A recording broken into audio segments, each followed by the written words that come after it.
Good evening, Make Universe. Welcome to the Thursday night Peptide PhDs podcast. That's what it is, man. The guy's obsessed with PhD now because he's a bona fide PhD. We both are. So true to the title. And I'm Mark Bartlett. So good to be with you all. And this is going to be a really fun Thursday night. We last week introduced this concept of the 4 pillars of health. Do you remember that? And I hope you guys can remember what the 4 pillars of health are, right? Diet and nutrition was one. Mm-hmm. Can you remember the next one? Sleep. Okay, sleep is a really good one. Sleep is one of the pillars of health. Then we've got movement, right? Exercise. And is there another word for that? Just movement, really. Exercise, Yeah. And then the 4th pillar of health is mental health, stress, all of that stuff. Yep. And just like, remember, we talked about it, it's just like a table. If one of those legs falls off, the table doesn't stand. So they're all very interconnected. Yeah. And so we promised you that each week for the next 4 weeks, we'd talk about each of the pillars of health. And today we're going to talk about nutrition, diet and nutrition. And I like to call it, because your body is a chemistry set and here's what to feed it. Yeah. Dude, it's going to be really weird though. Like, I know that you know the basics, you know what your grandma taught you, and we're not going to turn that upside down. But we're peptide PhDs, for crying out loud. And we just have a funny way of looking at things. And it's usually from the point of view of biochemistry. So here's what you're in for today. We're going to cover, first of all, in our Just In section, a new paper, a publication that shows the relationship between diet and at least 2 of the other pillars of health, maybe 3. It's kind of hard to find a paper that's perfect, but we do pretty good. We're going to talk about macronutrients, right? Is fat bad for you? Are carbs bad for you? Is protein bad? Bad for you? Can you have too much? I don't know. Then we're going to get kind of weird. I hope you guys enjoy it. We're going to talk about caloric restriction for longer life. We're going to talk about glycation. And if you don't know what that is, we'll tell you. But does it accelerate aging? We're going to talk about some other stuff too, right? Yeah. How about the color of your food? And the phytochemicals that we get from our food. And you mean red number 40 in our food? Yeah. Fortunately, we that has been banned now. Dang, man, my food is so boring now. My Fruit Loops are kind of pink instead of red. I know. Red. Can you imagine pink Skittles instead of red Skittles? Oh my gosh, it's going to change the world. All right, the color is important, so we'll talk about that. Yep. And how about why? I mean, this is a very important thing. Why is your instinct to eat so strong? Yes, it's like ridiculous. And we'll talk about that. And I think that that's important, right? Your default program, your factory setting is just eat all the time. Yeah. And this kind of sets us up for what we'll finally just talk about very briefly is peptides and how they fit into the whole equation. Absolutely. Since we are a peptide company, that's fairly important. I know. Our sponsors kind of get upset when we only talk stuff and we don't mention peptides. So who's our sponsor? Oh, Make Wellness is our sponsor. Right. Okay, they might stop paying us if we don't talk peptides. Yeah, we better talk some peptides for sure. So. Well, let's go to chapter 1. This just in, and this is our study of the week. And this is a really cool study. Alan's always finding really good studies. And Alan, because he is still connected with Liberty University, he's able to get the full papers without paying for them right now. Yeah. Don't tell anyone at Liberty, but he's still enrolled, and so we get these papers, we can read the whole thing, and we love sharing them with him. So tell us about this paper today, Dr. Jones. Well, I'll tell you what, this is a fascinating study. It's an observational study, so you can't really correlate the causation of what we're about to talk about. So, I don't think anyone even knows what that means. So let's just tell them what the study did. Yeah, probably a little deep there, right?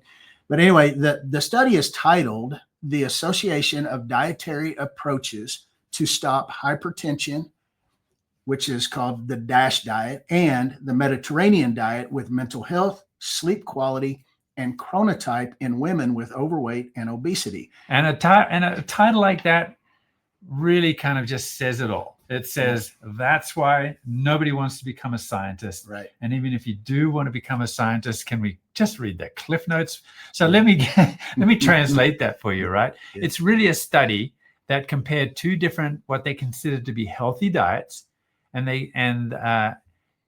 when they talk about chronotype, they kind of mean, well, are you the kind of person that wakes up early in the morning, or are you the kind of person that likes to burn the midnight oil?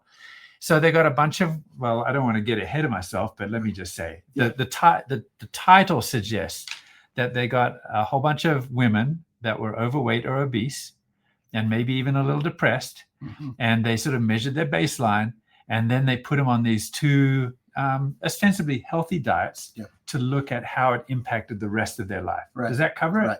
Yeah, and it's basically a comparison study to look at, okay, what does the DASH diet do? What does the Mediterranean diet do to these people? Right. Now, I would like to say, just before we get started with this, that we are not advocating for either one of these diets. I want to make that really clear right now, because or Red 40. Or Red 40. Yeah. You know, to us, and Dr. Mark and I talk about this a lot, but to us, the right diet for you is the diet that makes you feel good. It's the diet that makes you most productive. It's the diet that makes you just absolutely, you're not tired, you're not worn out, you're not exhausted, you don't feel bad.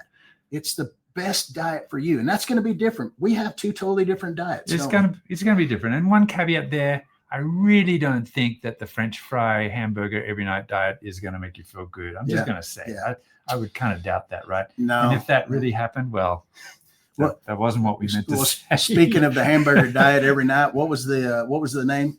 Supersized. Remember that show? Oh my Supersized. Gosh, who watched that? Supersized. Did anyone watch that? Tell us on the comments. Yeah. That was where a guy came along and he said, "Hey, Kay, I'm planning to just eat McDonald's every night, every day, lunch, breakfast, dinner."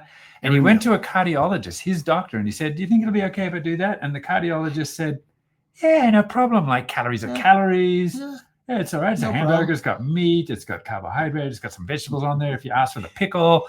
So you'll be fine." And then within like a month, maybe 2 months, I can't remember. Oh man, no, it was within 30 days. Actually, it was before 30 days. They had to shut it down because his biomarkers had gotten so bad. His cardiologist thought he was going to die. Yeah. Well, there's at least one believer, the cardiologist, right? So, but no, this study, as we look at this study, it was really interesting. 266 women divided up into these two groups. One did the DASH diet, one did the Mediterranean diet. The fascinating thing that I found about the diet was there were certain things that the DASH diet improved. There were other things that the Mediterranean diet improved. And so, they used a food frequency questionnaire to kind of make sure that they were eating properly. And then they used these standardized tools to measure depression, anxiety, stress, sleep quality. But the ultimate outcome is that both diets were linked to better mental health and better sleep, but they did it in different ways. Yeah, that's true. And I got to say right now, I've always been quite a fan of the Mediterranean diet, right? So if I was to summarize the Mediterranean diet, it's like olive oil, lots of olive oil, nuts, fruits, veggies, fish. And I think what's really key, and we'll mention this later, is very, very little processed food in that diet. And the DASH diet is subtly different. It's not quite like the Mediterranean diet. And they seem to emphasize low sodium, which I'm not really sure if that's kind of necessary, but it was a diet designed for people with hypertension, right? So it's maybe not applicable to everyone. Yeah. And I think, some of the things that they had for this diet and how they separated them out may have been a diagnosis of hypertension or some of these other conditions. But, what did you find most intriguing about this study as you were reading it? Can I steal it from you? Because it was what you thought was interesting. Yeah, absolutely. Right? Okay. So, maybe you can cover sort of what you were telling me. I think that it seems like a no-brainer. Like we've always known that you should eat clean, eat a diet that's full of color, and eat healthily, and the less high processed food, the better. I guess the take home for me was, wow, I didn't think it would affect mood quite as much as it did, anxiety and depression. And the study wasn't long enough to see if it would affect sort of obesity, I don't think. But that was a really strong one. I just strongly suspect, keep that up and you'll be really slim and healthy in no time. Yeah, one of the fascinating take-homes for me was that it's how important chronotype was for these participants. They were divided up into 3. And what chronotype is based on your circadian rhythm, the 24-hour circadian rhythm as we sleep, as we wake, as we're active, those different things. The interesting part of this was that as they looked at the early morning chronotype. Now, I'm an early morning chronotype. I get up early in the morning. I'm an early to bed, early to rise, makes you healthy, wealthy, and wise guy. That's why I'm healthy, wealthy, and wise. Exactly. So I'm an early chronotype. Then they had the intermediate chronotype, which is you get up about 9 or 10 in the morning, which to me sleeps half your day away. And you're staying up a little later. But then you had the late night chronotype, which stay up all night, sleep half the day away. My teenage kids. Yeah. And so what they found out was that people who followed the early morning chronotype they were much healthier. They had much less issues with depression and all of these things. This is reflected in the sort of the baseline of these people, right? Yeah. So before they even went on the diet, they asked them the questions, they found out, and then they noticed, these people are generally much healthier. They pay more attention to good habits. Yeah, and it was quite a bit, and they had a much greater adherence to the diet as they went through the study as well, on whichever diet. So the early morning chronotypes, they get up early, they exercised more, they had less depression, less sadness, less of those type of things, more stronger mental health, and they adhered to the diet better than either the intermediate or the late night chronotypes. So that was pretty fascinating for me. Yeah, I like that. And as Alan and I kind of view things from a biochemistry point of view, and we always want to know, what is the mechanism? Why is that? Is it just that you feel good because you see color in the diet? Well, no, like as we understand what's in the plant, it's really, you're literally feeding your neurotransmitters. These kinds of diets stabilize the blood sugar, lower inflammation. They supply the precursors for serotonin and melatonin, things that help you stay happy and help you sleep, right? So I said that your body's a chemistry set. Your brain is kind of like, your brain chemistry is like that garden too. And these 2 diets really kind of water it gently, and processed food, on the other hand, kind of throw in the weeds. Man, does it ever. Yeah. Can you believe, the study that was just released, I'm going to kind of go off on a tangent a little bit right now. I know we're short on time already, but go off on a tangent. Did you know that 60% of the typical American's diet is ultra processed foods? Yeah, we very nearly threw in the ultra processed food, right? The UPF study that we read. Maybe in the near future we'll read it to you, but that's kind of like more like horror movie stuff. We want to kind of keep this family friendly. So that thing was alarming, no doubt. So it's good. I think it just, the study reinforced what you guys probably already know. When you build a plate, think color, think plants, think balance, less processed food. But I think it was an interesting perspective that it's not just about your body shape, but also about the shape of your brain. Yeah. And when you get back and now, kind of as we move into chapter 2 and do a deep dive on the 4 pillars of health, really. You remember what those 4 pillars are, exercise, and what we always talk about, how important it is to contract those muscles, and the benefits of muscle contraction and myokines, and, all that muscle to organ crosstalk that occurs with that. Well, and then of course we've got sleep, which, you're an absolute expert in sleep and lymphatics. Yes. Yeah. Not so good at sleeping all the time, but At least I know what I should be doing. You know what you should be doing. We all know what we should be doing. That's right. And then, of course, you know, the mental and the spiritual health. You got to take care of that. And so they're all interrelated. And I love that diet is related to both of those things. Yeah. So let's go to chapter 2 then, the deep dive on the first of the 4 pillars of health. And I got to tell you, there's so much good fodder here. And I wish we had 2 hours tonight. So, you know, we're not going to go super deep here, but we are going to cover some things. And let's start with macronutrients.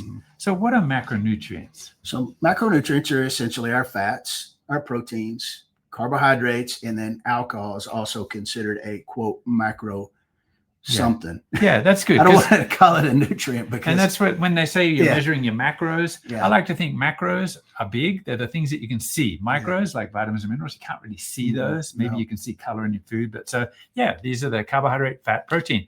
And man, like nutrition science, it just seems to me, it's like watching a tennis match. I'm going left, I'm going right. Like, where are the food, where are the nutritionists today?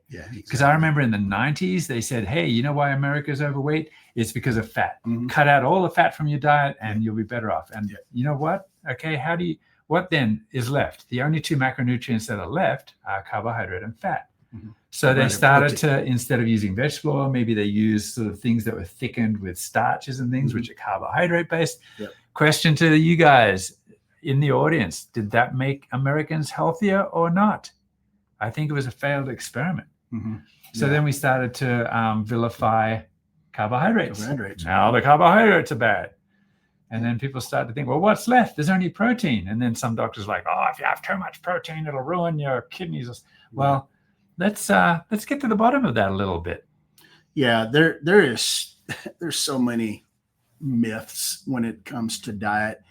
And I have to be honest, over the 30 plus years that I've been in this business as a nutritionist and biochemist, I've not only heard it all, I've probably tried it all as well. And, I had Dr. Mark and I were talking earlier, I've had instances where, I completely changed my diet. And as a result of that, my body basically rebelled on me. And it didn't take me long to understand that diets are individualized. Yes. Right. We all have different biochemistry. We all have different needs.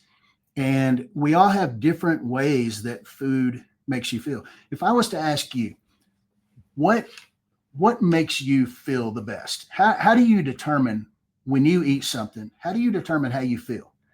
Yeah. If I eat something and I feel good, I feel energetic. I don't feel like crashing, like sleeping. When I wake up in the morning and I don't feel stiff, I think that's a good indication that I'm eating the right stuff. And after a while, if you become sensitive to your body, right? Like if I eat sugar at night before I go to bed, I wake up, I'm like, geez, I feel arthritic. If I eat a couple of Oreos, I actually literally feel kind of sick and nauseous before I go to bed. So I think you have to be very sensitive to your body. Your body knows, and you're not supposed to feel kind of bloated, sick, low in energy. Yeah. I tell you what, when I eat a lot of sugar, and I have to admit, I have a sweet tooth, and my wife can bake and cook like you can't believe. And when she bakes, carrot cupcakes, I've got to eat 1 or 3 or 5. But I tell you what, I wake up the next day and it's just like, my joints are stiff. I hurt. I get phlegm in my throat because of the sugar. And so it's like my body's telling me, don't do that. But I'm obviously not smart enough to not do it because it's pretty good stuff. But Cherie said that people are so used to feeling lousy, they think it's normal. You're right. So that's kind of true. So you have to kind of clean it out a little bit. So I think that the take home here is like, fat is not bad. There are good fats versus bad fats, right? There are natural fats like olive oil, like omega-3 fats from fish. Those are all good, but ultra high processed oils, not so good. There's a lot of conversation about seed oils now. That balance is important. The seed oils have omega-6 fatty acids, which are actually omega-6 fatty acids, a certain amount, a couple of grams a day, are essential. But too much kind of increases the inflammation. Omega-3 fats, generally, we don't eat enough of those, and they are anti-inflammatory. They balance the immune system. Protein, you prefer actually animal protein to vegetable protein, don't you, Alan? I do. Yeah, I prefer, just because, and when you look at plant-based proteins also contain what are called anti-nutrients. And so, the research is pretty strongly suggests and demonstrates that you need to eat about 1.5 times the amount of protein in a plant-based protein as you do in an animal-based protein to have the same benefits. And the problem with this, as we get older, our preferences change. We start trying to, eat more carbohydrates. We don't get enough protein. And so to have this requirement of eating about 1.5 times more almost becomes very detrimental to our health. And that's why things like sarcopenia and stuff are so, prevalent in our older population. Right. Yep. I think protein's super important. Yeah. So pay attention to that. Sorry, I didn't mean to cut you off there. I was going to say one thing. Think about this with fat. We were told for so long that fat is so bad. But did you know that your brain is 60% fat? What are you calling me fat? Yeah. Fat brain. Fat I'm head. a fathead. It's so true. Yeah. No, it is. But it's 60% fat. And of that, about 30% of that is omega-3 fats, DHA being the primary fat. Yes. So fat is so important to our brain and our brain health. And it's no wonder, if you look at that over the last 20 years, the incidence of cognitive dysfunction has just gone through the roof because we quit eating fat. Yeah. Good fat. And don't even get me started on cholesterol, because a lot of that brain matter is cholesterol. Yeah. Guys, if you want to watch something really funny about nutrition, go to YouTube and watch the Nutrition Time Machine, or the Nutritionist Time Machine. I think that's what it's called. Like, write that down and go look for that. It's about like this family in the 70s, and a nutritionist from the future comes back and it tells them what's good, what is not good, and you will get quite a laugh about it. But we don't have time to go into it a ton, but we can see here that Patricia is just like our friend Alan here, eating lots of eggs and red meat. Yep, and cooking with beef tallow. Way to go, Patricia! I'm right there with you.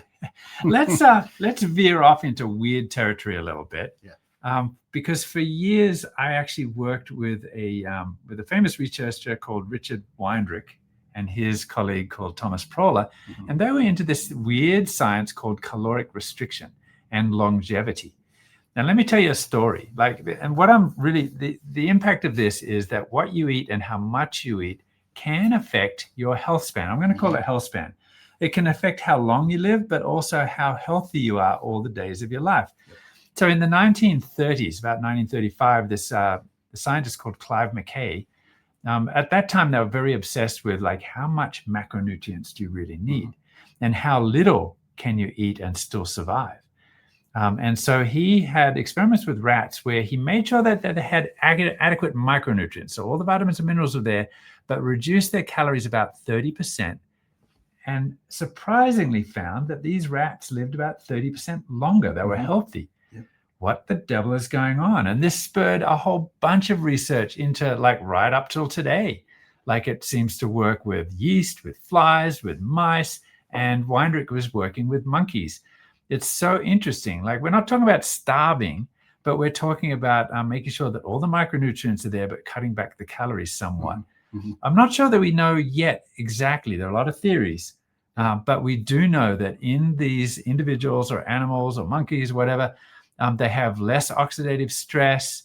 They have increased autophagy, which means that the body has the sort of an enhanced ability for its immune cells to go through the body and sort out the aberrant cells, like the bad cells, the dead cells, the dying cells, the cancerous cells, and pull them out of the system.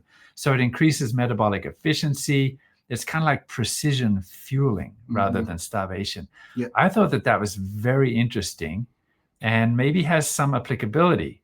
I had a friend who lived to 104. His name was Frank. And I asked him one day, what is your secret, Frank? And he said to me, I've always felt like I shouldn't overeat and also eat good food.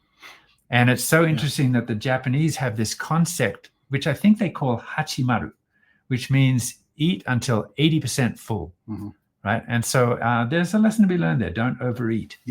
Yes. To add some color to that, and I think maybe I can give a little bit of insight as to what the mechanism may very well be. And really it boils down to optimizing your nutrient delivery. Yeah. That's kind of the overarching concept of what you're talking about. So you're optimizing your nutrient delivery by reducing the number of calories it takes you to get that optimal level of nutrients. And when you do that, you can actually produce more energy with less damage. Yeah. Because you're producing less reactive oxygen species, those superoxides and different things like that cause that cellular damage. You're not producing near as much, but you're producing more energy with less calories and optimized nutrient intake. Absolutely. And so, yes. Yeah. Every time you eat something, you're combining fuel with oxygen, just like a car. Yep. That's and right. There's a metabolic exhaust, and that metabolic exhaust is full of free radicals, which sort of damages the free radicals. That's one of the signs of aging. So there's a theory there that, that's why your body doesn't need to produce as many antioxidants, right? Because the body produces them. And in calorically restricted individuals that have adequate nutrition, that's one of the hallmarks is like, I'm not seeing all these endogenous antioxidants because the body knows it doesn't need them. So think about the other side of that, the downstream effect of that caloric restriction as well. Caloric restriction leads to mitochondrial biogenesis, right? So you have to ask yourself, I'm eating less calories, but I'm producing more energy. The only way to do that is to produce more of the energy producers, which is the mitochondria. Yeah. So when you got the caloric restriction going on, you're inducing mitochondrial biogenesis. You've got more mitochondria producing more energy with less caloric intake. Yeah. So that introduces this concept of, I guess you could say, they call it intermittent fasting. In my opinion, it's better described by time-restricted feeding. Yeah. And Alan and I both do that. And it's not for everyone, but it's like where you eat just during a time window of, say, 6 or 8 hours a day. It works really well for me. Because I feel like it gives time for autophagy. It's kind of the best of both worlds. I'm not starving myself, but it gives time for the body to sort of clean things up. And there's a couple of other things. So when I sort of in researching this, there's a guy named Hipkiss, Alan Hipkiss, and he's a British researcher. And he discovered that overeating or constantly eating, like not having a gap between your meals, also introduces something called glycation. So normally the body has like this really neat system where it gives you some ATP, some energy from burning glucose, and then it feeds those 3 carbon intermediates into this thing called the citric acid cycle, where the body produces, with the help of oxygen and burning, way more ATP. Yeah. And the theory is that, or what he demonstrated is, if you're eating all the time, then you kind of disconnect the oxidative phosphorylation from glycolysis. Those 3 carbons turn into something called methyl glyoxyl, which is a very potent glycating agent. Now, glycation you've probably heard of, hemoglobin A1C. It's sort of like a glycation.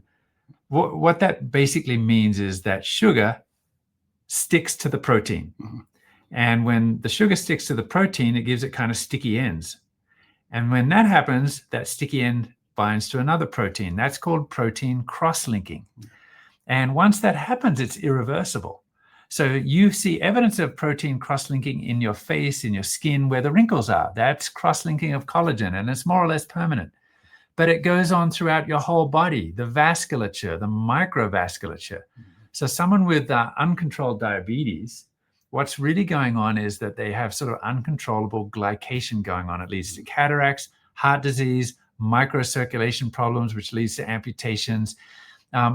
And in all of us, there's a certain amount of glycation going on, but you want to limit the glycation. Yeah. And so there's evidence that sort of not overeating, not constantly eating, will actually limit the glycation. Yeah. Think of glycation, the impact of glycation this way. We at Make Wellness, we spend so much time trying to build really, really good, solid, accurate proteins and protein communication systems, right? Absolutely. Peptides. Absolutely. And so the impact of glycation is compromised protein function or dysfunctional proteins. And so you have to think of it as, when I'm eating a bunch of sugar and I'm inducing glycation in or through my diet in my body, and sugar is really the underlying cause of glycation, right? We didn't even talk about that yet, is it? Like eating too much simple sugar? That's the same thing. Absolutely. Yeah. Absolutely. And so when you think about eating too much sugar, when I eat too many of my wife's cupcakes, I'm inducing glycation. That's probably why I have these wrinkles on my forehead and stuff. So, but no, seriously, you're actually creating dysfunctional proteins. And so you really need to be cognizant of that and really strive, because everything we do is about building good, solid protein, good, solid muscle. We don't want glycated muscle mass. Exactly. And that, I think that sort of ties into the next theme, which is color and phytochemicals, right? So yes, your body does produce these endogenous antioxidants. Did you know that glycation actually slows down in the presence of antioxidants and speeds up when there's oxidative stress? Yeah. So you want to sort of put your body in a state of like lots of antioxidants. And the best way to do that from food is color, right? Eat the colors of the rainbow. And I don't mean Skittles. I mean food. Your food on your plate of food should look like an artist's palette, right? Yeah. Lots of color. Yeah. You start talking about those polyphenols, those carotenoids, the different flavonoids that we get. Those are antioxidants. And, a few minutes ago, we were talking about how damaging those reactive oxygen species are. Well, antioxidants are basically what they consider to be free radical quenchers. They quench those reactive oxygen species. They bind to them. They provide the electron that they're seeking. It keeps them from attacking our different cells and the things, looking for those stray electrons to try to stop their radicalness, basically. Yes. Yeah. And so when you eat those colors, those antioxidants, then you slow that free radical damage process. Yeah, and they all work in this network, in this system. And in fact, I sort of became pretty good friends with Lester Packer, who I guess you would call the father of antioxidants. And back in the early 80s, when he sort of talked about the role of free radicals in our human health and biology, doctors thought he was crazy. They did. And now it's very mainstream, isn't it? Yeah. So keep eating lots of color from your diet. Color equals like phytochemicals equals protection from aging and keeping you healthy. So, well, let me give some kudos to you, because you were, if not the pioneer with Lester Packer, you were one of the pioneers on the benefits of antioxidants. I mean, let's face it. Well, I got into that research early, like in the 80s. I wasn't in his lab per se, but I was definitely a strong proponent of it for the last 30 years and sort of helped to make it a little bit mainstream in terms of putting it in decent supplementation. So, I want to ask you this question. Would you say that you probably created the very first antioxidant sold nationwide? Would that be fair to say? Maybe that's not fair to say. I mean, I wouldn't give myself credit for that. I think, well, it started off with a lot of synthetics, right? Like BHA Right. I'm not talking about that stuff. I'm talking about real legit plant-based I would say one of the most comprehensive, because we really looked at plant phytochemicals, carotenoids, flavonoids, like really comprehensive stuff. So I love that. And I think it's changed people's health and their lives. Absolutely it has. Yeah. Hundreds of millions of people's lives. Yeah. For sure. Let's talk about micronutrients. We've talked about macronutrients. What are the micronutrients? Like, feel free to put it on the chat here, you guys. Like, name a micronutrient. Yeah. I'm looking for you guys' responses. Let's see. I don't see anything yet.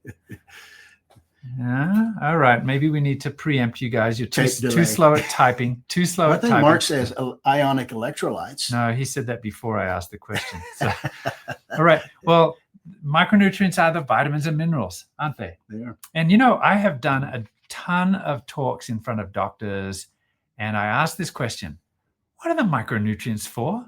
What is vitamin C? Good on you, Kim. Vitamins. What's vitamin C for? What's selenium for? What is copper for? And, I get a lot of blank stares. But actually, these vitamins and minerals, they're not magic. What they are they call them cofactors. And what I mean by that is they are basically a component of the enzymes. The enzymes are there to catalyze the chemical reactions of life. So let's say in the chain of enzymes, like a factory assembly line that actually build collagen, which is a structural component of your skin, right? There is an enzyme there that needs vitamin C. It's like the enzyme has an active site. Think of it as a mouth, and it has no teeth. So you need vitamin C to give teeth to that enzyme so that it continue on the path to creating collagen. That's why when you don't eat collagen, then you end up with scurvy, nasty disease that basically means that you don't have structural proteins. Your teeth fall out, you get bruising, your hair falls out. And, I think my ancestors wouldn't be alive today if it not, or at least we wouldn't be Australian, right? Yeah. Because Captain Cook actually in the 1700s, they knew this, and that's why they put limes on the boats to give them vitamin C. So that's why they call them bloody limeys, right? So these vitamins and minerals are super important, and there is kind of a minimum that you need to stay healthy. Yeah. And if you don't, I don't know if you have any thoughts about that. Well, I do have some thoughts about that. And I'm going to tell you the minimum that you need to stay and optimize your health is a heck of a lot more than what the FDA says is the RDA. Yeah, it's kind of a minimum. So that's that actually is the interesting. bare minimum. Let's look at vitamin C. We know that vitamin C is a cofactor for that enzyme that helps produce collagen and lots of other enzymes as well. And so if you get 60 milligrams a day, that's enough to feed those enzymes and give them the cofactors. But we also know that ascorbic acid, vitamin C, is a really good water-soluble antioxidant. So if you only have the minimum that has sort of been recognized as the RDA, you get the enzyme benefits, but you don't get the antioxidant benefits. So I supplement with at least 500 milligrams a day. I supplement with 2 500 milligram capsules at least 1,000 milligrams a day, just in the vitamin C supplement alone. Yeah, exactly. Now, this brings us on to this other really interesting topic. Okay, there's a scientist named Bruce Ames. Now, Bruce Ames is responsible. Any biochemistry student or microbiology student knows about the Ames test. Yep, absolutely. Bruce Ames is famous because he had basically a very easy bacterial plate test that looked for mutagens. And so anything pretty much in the market that's new today, whether it's a hair color or a flame retardant or a color or a flavor that goes into food, we're talking sort of synthetics. Right. They go into this Ames test, and it can tell you if it damages the DNA of the microbes and causes mutation, then you know it's bad. And Bruce Ames discovered carcinogens in like a hair colorant that was taken off the market, a flame retardant that was in children's pajamas. So he was obsessed with what you would call genomic stability, meaning like keeping your genome stable and not mutated. Here's what's interesting. He looked into micronutrients, and he came up with this theory of micronutrient triage based on his research. The question he asked was, let's say the B vitamins. We know that B vitamins are in all sorts of enzymes. They are cofactors for enzymes that help repair the DNA. When the DNA is damaged, then the B vitamins are cofactors for the repair enzymes. No B vitamins, no DNA repair mutation. B vitamins are also responsible for energy. Like all of these, when you eat food, the B vitamins are part of the enzymes that extract energy from the food. So without B vitamins, you're going to be low in energy. Here's the question.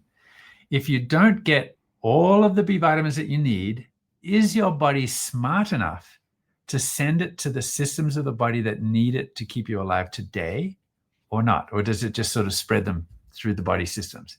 What he discovered is that the body does triage. If you are marginally deficient in any nutrient, the body will send it to the system that's designed to keep you alive today at the expense of aging well. So now I'm going to throw a question at you.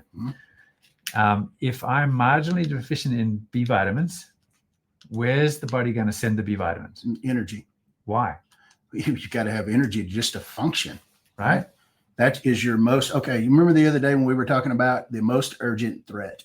I always look at the human body and how the human body has this innate ability to address the most urgent threat. Yes. So is the most urgent threat a loss of energy, which is basically a loss of life? It's escaping from predators. Exactly. It's finding your food. Absolutely. Or is it DNA repair, which takes a long time to do? Yeah, your body's going to choose escaping a predator, finding food. Most urgent threat. Yes. No question. That's the way the human body operates. So marginally deficient, then your body's not going to be able to repair DNA, so you will not age well. That's right. And that story, believe me, friends, is repeated for almost every micronutrient. So our job is to just make sure that we get enough. And that again means eat a diet that is nutrient dense, right? We mean micronutrient dense, lots of color. Yeah. Look at FIT. I mean, FIT is a great example of this philosophy right here, because with FIT, we have our peptides that induce muscle protein synthesis, right? But at the same time, we also address those nutrients that are required to optimize that muscle protein synthesis. Why is that? Because if they're not there, muscle protein synthesis at that particular time is not our most urgent threat. Yeah. So our body's going to shut that down and move everything to energy production. Exactly. Right? Yeah. That's why we put coenzymes and cofactors and things like that in our formula to prevent that from happening right there. Yeah. Another word for that is a metabolic matrix, right? And that's kind of what we consider the micronutrients to be doing. So I hope that clarifies it for you, right? I love it. Kim said, FIT is liquid gold. Yes, it is. I love it. And it's in a yellow package too.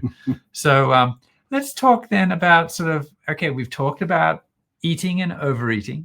We've talked about macronutrients and micronutrients. Let's just kind of take this to its obvious conclusion.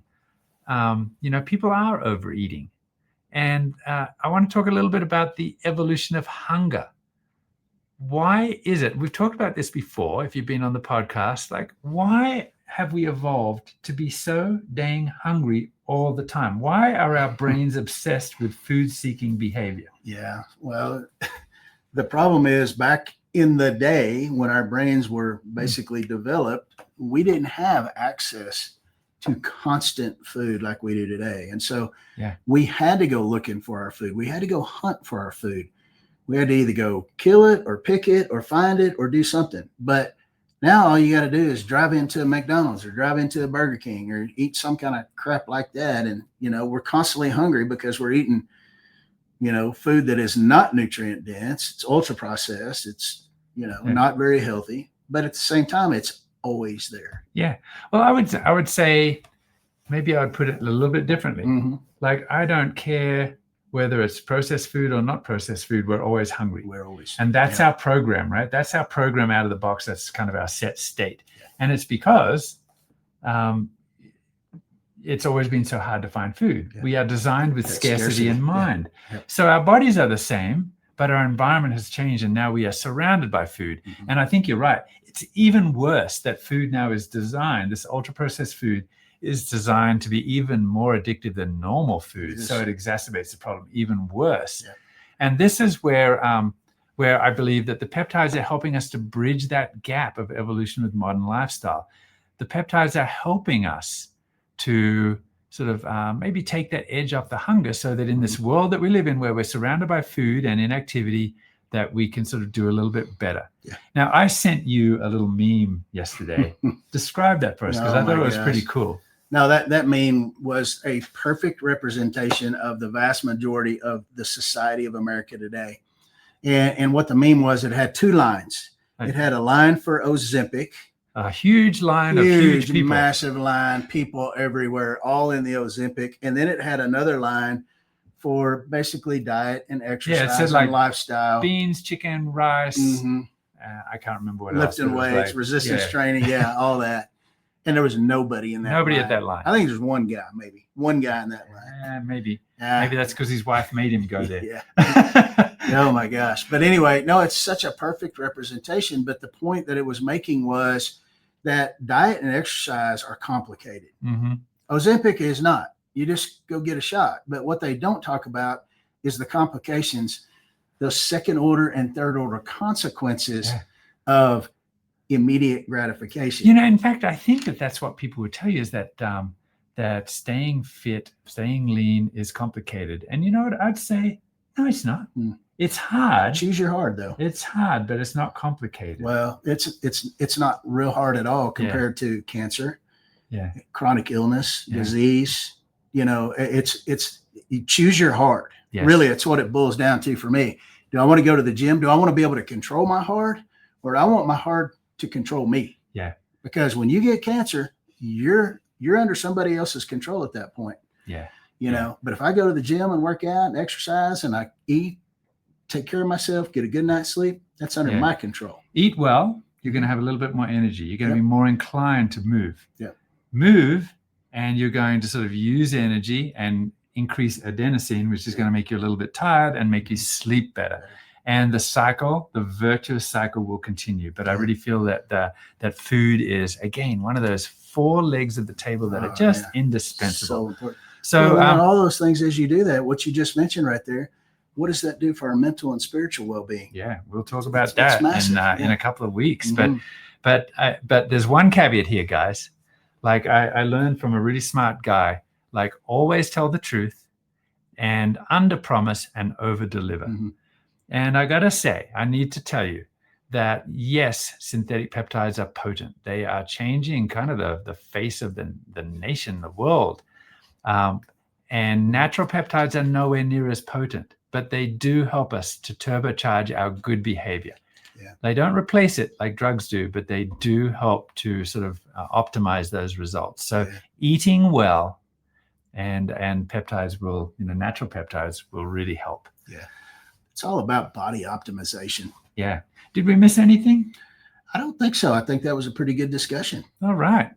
Well, that's kind of our view in a nutshell. I hope we haven't strayed too far off the path when it comes to nutrition, macronutrients, micronutrients, color, and even the concept that even having too much of these macronutrients, too much food, can kind of increase or accelerate aging. Yeah. And then maybe there's time for one more study that I thought was really interesting, because I've been obsessed with this concept of caloric restriction and aging.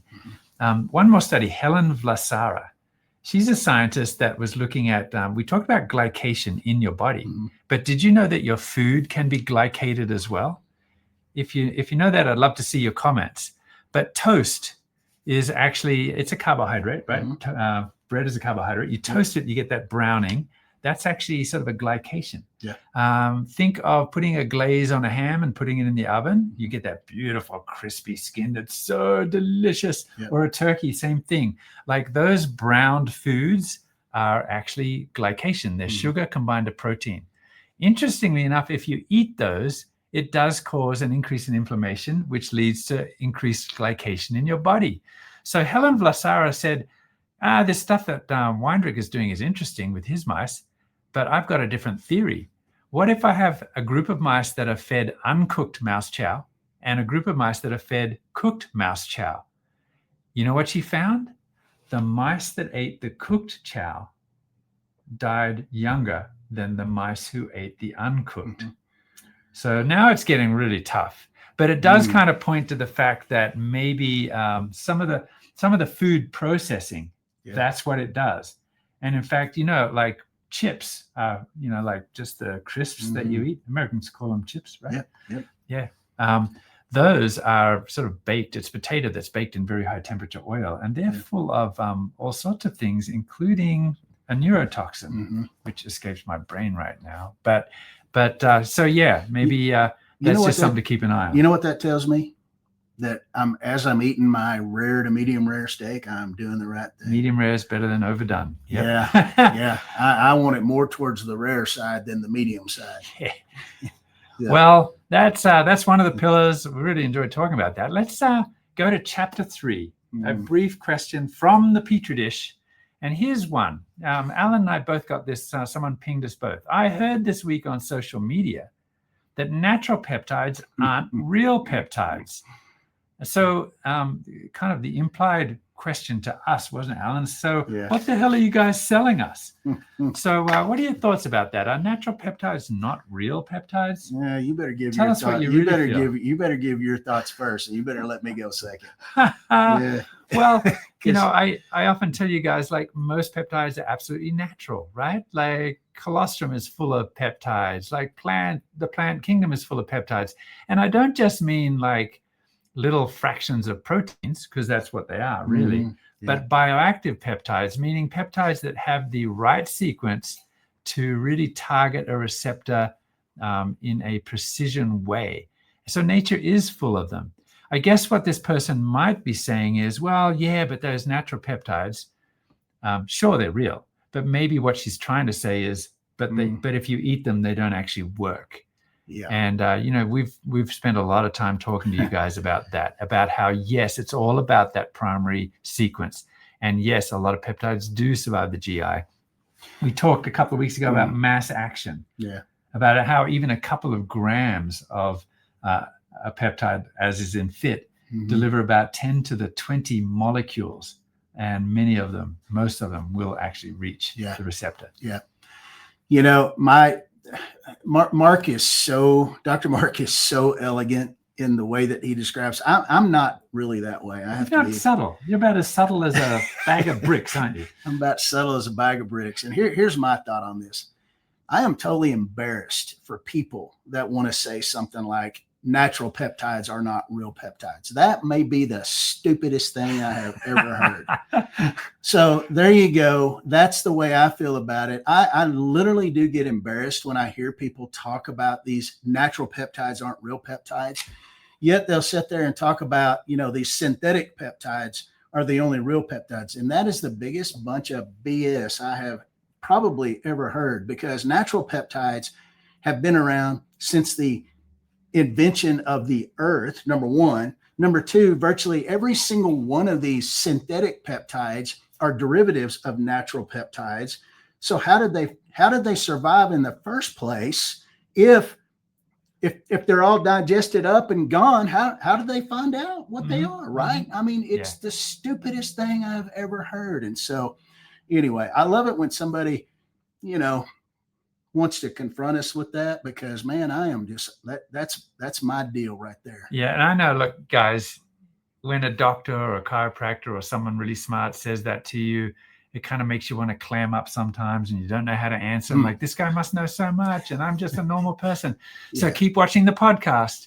We will keep reminding you and keep giving you ammunition. And we're going to feed you with really cool words on this podcast, like chronotype, so that you can impress your friends at parties. That's right. Well, guys, if you made it this far into the episode and you still haven't found a reason to unsubscribe from the wonderful Peptide PhDs, then congratulations. You're either in deep sleep, REM sleep, or just too tired to find the unsubscribe button. That's right. So now it's time just for a little bit of frivolity. Let's talk nerdy to each other. This is the part of the show where we shamelessly combine science and dad jokes. All right. Hey, let's go. Joke number one. I got a good one here. You know what I love? I love what we learned today about caloric restriction. But it's hard to diet when your favorite exercise is chewing. Chew that steak, man. Yeah, but for me, it's okay. I'm already a light eater. As soon as the light goes on, I start eating. Yeah, I may be that way as well. Yeah. And so one of our affiliates asked, I know it's 3 meals a day, but how many should I eat at night? I didn't see that comment. That's pretty funny. Yeah, I know what she means, though. My mate Dave, you've heard of my mate Dave. I talked about him last week. He entered what he ate today into his new fitness app, and it just sent an ambulance straight to his house. Oh, my gosh. Mark and I, we ate at a really good Mexican food restaurant today for lunch. But I have to ask you, if you had to choose between being skinny or eating tacos for the rest of your life, would you choose flour or corn? Oh, corn, definitely. Good one. I see what you did there. I see what you did. Yeah. Well, we are a legitimate bona fide podcast now. We're on Spotify, iHeartRadio, Amazon, Apple Music. So guys, subscribe and get us up there in the ratings so that more people can come and learn about this crazy stuff that we're talking about. But now that we're legitimate and we're bona fide, we have to recognize some of our staff and sponsors. We've already mentioned Make Wellness, but I'd like to recognize our anger management coach, Kirsten Hollett, and our anger management consultant, who's Joanne Slow Burner. How about our animal control officer, Turn her loose. Turn her loose, baby. And we even have some food experts. Yeah, an Appalachian chef, Everett Possum. Everett Possum? I don't know. Have you? Almost, but I just couldn't bring myself to eat it. And our appetizer coordinator, Barbara Ganoush. All right. Oh my goodness. Well, you guys, you've done it again. You've spent another hour with us. You've chose science over scrolling. sales signals over cat videos, and peptides over procrastination. So now it's time for you to go make a difference. Yes, thank you for being here with us again on Thursday. We really love to hear your comments. Next week, more on the 4 pillars of health, and we're going to talk about movement and exercise, one of our favorite things next week. Yeah, absolutely. So go check out the study we talked about today and get ready for next week. It's going to be an awesome show. Come back and see us same time, same place. And in the meantime, get back with the person that got you on the call, or if you got anybody on the call, get back with them and come back and see us next week. Yep. We'll see you in a week's time. All right. You guys have a great week. Have a great weekend.